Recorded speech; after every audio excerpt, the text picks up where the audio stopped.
Olá, alunos do nono ano, tudo bem com vocês? Eu sou o professor Fernando Tassoni e hoje eu vou realizar uma revisão abordando os fascismos na Europa. Espero que vocês gostem e que o vídeo os auxilie na fixação desses conteúdos. Turma, vamos falar um pouquinho sobre totalitarismos, né? O totalitarismo é de fato um fenômeno político extremamente complexo. Durante o período entre guerras, né, entre o final da Primeira Guerra Mundial e o início da Segunda Guerra Mundial, vários desses regimes totalitários surgiram na Europa, cada um com as suas características diferentes, mas nesse vídeo eu vou destacar com vocês o fascismo italiano e o nazismo alemão. Claro, a gente vai enfocar brevemente o fascismo espanhol, a Guerra Civil Espanhola, mas sobretudo o fascismo italiano e o nazismo alemão.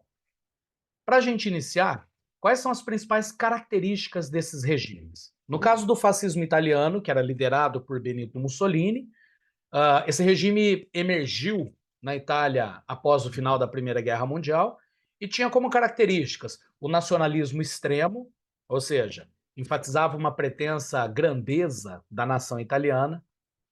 Era um regime extremamente autoritário, porque o Estado controlava todos os aspectos da vida social, política, econômica, e cultural do povo. O fascismo também se caracteriza pelo emprego do corporativismo, ou seja, a integração de sindicatos e corporações no governo para enfraquecer os movimentos trabalhistas. Era um regime militarista, porque enfatizava de maneira muito evidente as forças armadas e a militarização da população.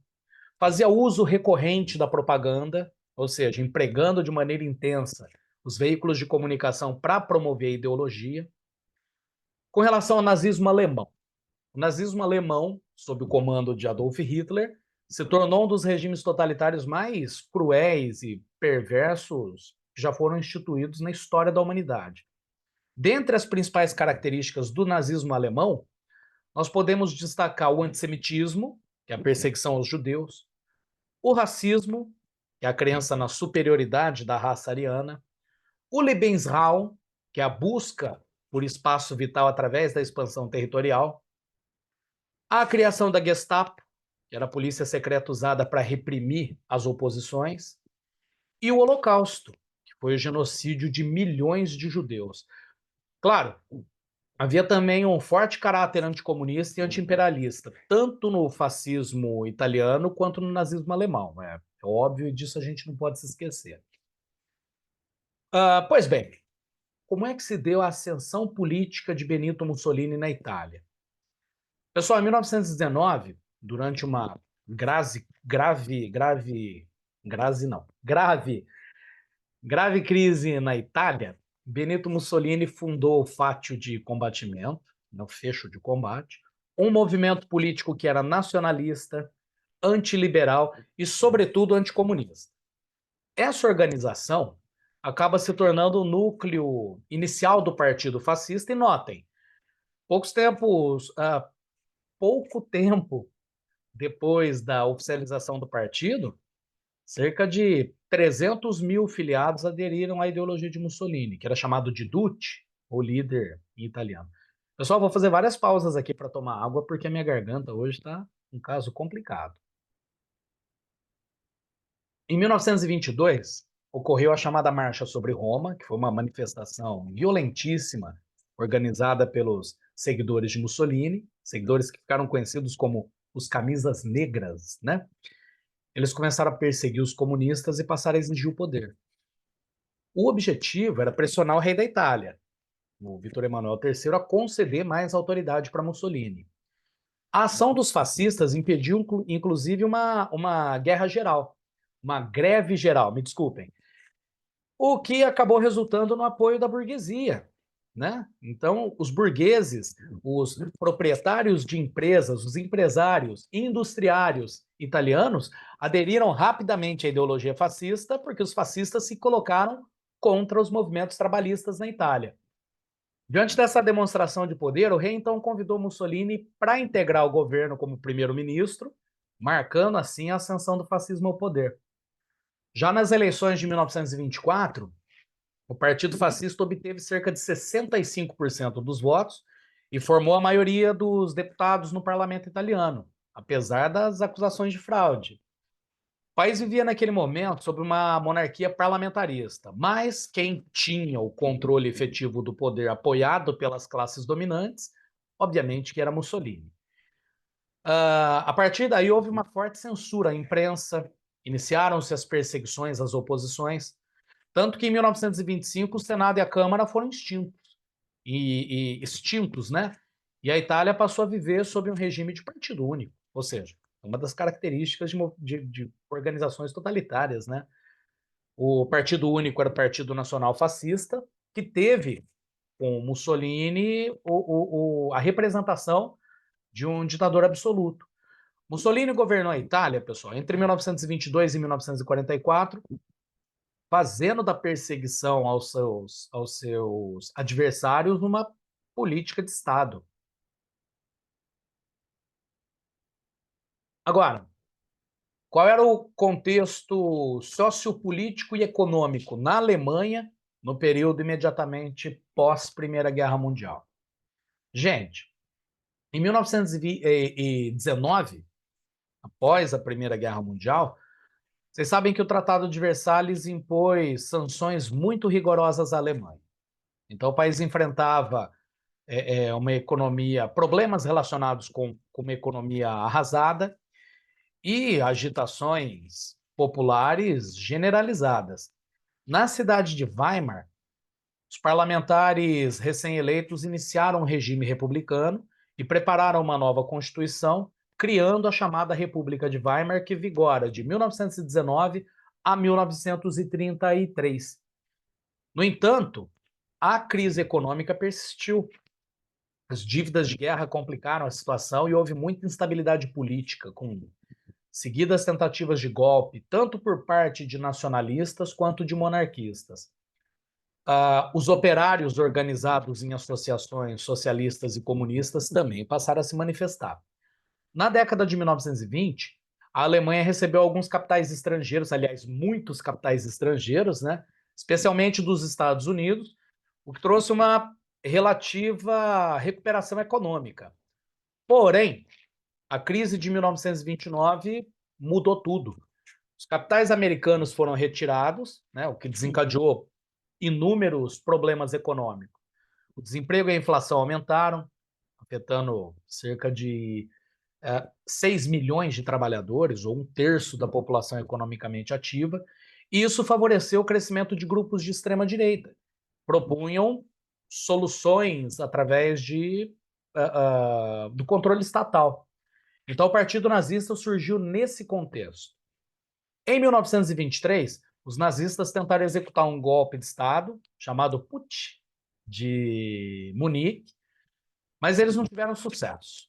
Os golpistas foram presos e, na cadeia, Adolf Hitler, que era o líder do partido, escreveu seu livro doutrinário, Mein Kampf, livro que expressava o ódio de Hitler aos judeus e as pretensões expansionistas do Terceiro Reich. Essa ideologia levou a Alemanha à Segunda Guerra Mundial. Essa ideologia que era justificada pela busca de um espaço vital para os povos germânicos e a suposta superioridade racial ariana. Gente, nas eleições alemãs, me desculpem, para o parlamento de 1930, os nazistas conquistaram um grande número de parlamentares, né? Superando os candidatos comunistas e liberais eleitos. Então, os nazistas ganharam muita força dentro do parlamento. Tanto que, mesmo depois do Hitler concorrer à presidência e ser derrotado pelo Paul von Hindenburg, ele foi nomeado chanceler em 1933, quando os nazistas incendiaram a Reichstag, né, a sede do parlamento, e colocaram a culpa nos comunistas. Isso resultou em uma repressão extremamente violenta aos membros do Partido Comunista, o que acabou colocando o partido na ilegalidade e gerou uma onda de perseguição violentíssima contra os membros, né, do partido, consolidando então o totalitarismo nazista na Alemanha. Bom, muitos de vocês me perguntam sobre, me perguntaram, né, sobre as razões do ódio de Hitler aos judeus. Turma, o ódio aos judeus tem raízes muito profundas e muito antigas e complexas. Para a gente tentar compreender isso, é importante diferenciar o que é antissemitismo do que é antijudaísmo. Bem rapidamente, o antijudaísmo faz referência ao ódio à religião judaica como ideologia ou visão de mundo, enquanto que o antissemitismo é o ódio aos judeus como povo, como nação.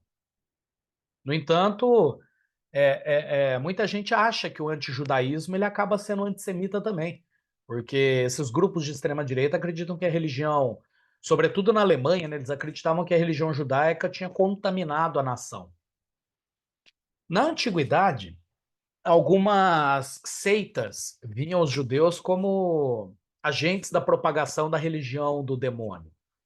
Essa visão que acabou associando os judeus ao mal persistiu ao longo da Idade Média, quando a Igreja Católica promoveu inúmeras perseguições contra os judeus. Então, partindo dessa ideia, para Hitler, os judeus eram destruidores, eram os culpados por todos os males da Alemanha. Ele pregava a superioridade da raça ariana e via nos judeus um obstáculo para a prosperidade do país. Então, esse antissemitismo cresceu gradualmente na Europa após a Primeira Guerra Mundial, e na Alemanha, unido aos ressentimentos dos alemães por conta de todas as punições sofridas e impostas à Alemanha por causa do Tratado de Versalhes, esse ódio alimentou ainda mais a rejeição aos judeus, que foram, obviamente, de maneira injusta, responsabilizados por todos os problemas do país, desde os termos do Tratado de Versalhes até os impactos da quebra da Bolsa de Valor de Nova York. É óbvio que tiveram outros fatores também que contribuíram para esse ódio, né? Primeiro, ah, alguns estereótipos e desconfiança, porque alguns judeus eram ricos, muito cultos, e ocupavam posições influentes na sociedade alemã, que acabou gerando a desconfiança daquela população empobrecida e devastada pela guerra. Além disso, a mobilidade e a migração dos judeus, porque lembrem, os judeus não tinham território próprio até esse momento. O Estado de Israel foi criado só em 1948. Então, essa mobilidade, essa constante migração de judeus pela Europa também foi motivo de hostilidade. Unido a isso, a crise econômica e o ultranacionalismo alemão serviram de pano de fundo para as campanhas dos nazistas contra os judeus. Então, após a ascensão dos nazistas ao poder no início dos anos 30, muitos judeus foram proibidos de negociar, ou seja, de tocar os seus negócios, de ensinar, professores foram proibidos de lecionar, médicos foram proibidos de clinicar, etc. Judeus na Alemanha também foram forçados a usar uma estrela amarela como identificação, aquela estrela de 6 pontas que a gente conhece como estrela de Davi. Depois eles foram confinados em guetos, né, em bairros periféricos, antes de serem levados para os campos de concentração e extermínio. E foi dessa maneira que o plano de aniquilação massiva dos judeus foi posto em prova. Então vamos aproveitar e falar um pouquinho sobre a ideologia alemã. O nazismo se baseava fundamentalmente em ideias nacionalistas e racistas que justificariam a expansão alemã para construir o que eles chamavam de a Grande Alemanha, baseada na ampliação do espaço vital sob o comando da raça tida como pura, ariana. A ideologia nazista, pessoal, se apoiava em princípios, né, de superioridade da raça germânica, o que eles acreditavam que dava a eles o direito de dominar outros povos que eles consideravam representantes de raças inferiores. Os nazistas souberam aproveitar o racismo científico, que era muito em voga na época, e os sentimentos de superioridade alemã, traduzidos nesses critérios raciais, para através desses argumentos, melhorar a autoestima daquele povo que estava tão abatido e tinha sido humilhado pela derrota na Primeira Guerra Mundial, pelo Tratado de Versalhes. Então, os nazistas levaram ao extremo o antissemitismo que já existia na sociedade alemã, manipulando esse sentimento com finalidades políticas. Lembrando que a ideologia nazista também perseguia negros, ciganos, homossexuais, deficientes físicos, ou seja, tudo que era considerado geneticamente inferior era alvo para os nazistas. Então, inclusive esse ódio à diferença ficou muito óbvio durante as Olimpíadas de 1936, que foram realizadas em Berlim, no período de ascensão do nazismo. Naquela época, o Hitler alardeava, né, que todos os medalhistas seriam alemães e que isso provaria a superioridade da raça ariana. Mas, ironicamente, um norte-americano chamado Jesse Owens, que era negro, ganhou 4 medalhas de ouro e provou para os nazistas que a raça ariana não era superior em nada. Gente, a frustração do Hitler foi tão grande que ele se recusou a entregar as medalhas para o campeão. Então, essa defesa da raça pura propunha medidas que visavam o que eles chamavam de aperfeiçoamento racial, através da proibição de casamentos, da esterilização de indivíduos considerados degenerados, dentre eles, como eu falei, deficientes mentais, portadores de deficiências físicas, ou mesmo os integrantes de grupos minoritários, como judeus, ciganos, etc. Bom, por fim, para concluir, vamos falar um pouquinho sobre a Guerra Civil Espanhola. A Guerra Civil Espanhola, que ocorreu entre 1936 e 1939, foi um conflito de grande repercussão internacional no século XX. A Guerra Civil ela opôs as forças republicanas, que defendiam a democratização e a modernização do país, e as forças nacionalistas de extrema-direita, que defendiam o conservadorismo e o autoritarismo. O general Francisco Franco liderou as forças nacionalistas e acabou vencendo a guerra em 1939. As causas da Guerra Civil Espanhola remontam a crises políticas muito profundas, crises econômicas e sociais que a Espanha enfrentava desde o início do século XX. Então, depois da proclamação da República em 1931, foram implementadas algumas reformas, como a expansão do ensino básico, a reforma agrária, o que acabou gerando tensão com as elites conservadoras. Em 1936, a Frente Popular, que reunia setores democráticos de direita e de esquerda, elegeu Manuel Azaña como presidente.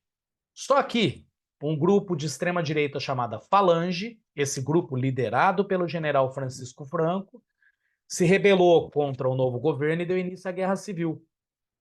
Os nacionalistas de extrema-direita contaram com o apoio da Itália fascista e da Alemanha nazista, enquanto que os republicanos receberam algum apoio da União Soviética e de brigadas internacionais formadas por voluntários de outros países. Gente, a guerra resultou na instauração de uma das ditaduras mais duradouras da Europa. A Guerra Civil Espanhola, como vocês sabem, inspirou a famosa obra de arte Guernica, pintada pelo Picasso. E o bombardeio e a completa destruição dessa cidade basca de Guernica em 1937 marcou um dos momentos mais trágicos do conflito. Eu acho que era isso. Espero que esse vídeo sirva para auxiliá-los em períodos de revisão, na apreensão dos conteúdos. Me desculpem os erros, esse vídeo vai completamente sem edição. Grande abraço e estou sempre à disposição para auxiliá-los. Até a próxima, meu popular. Tchau, tchau.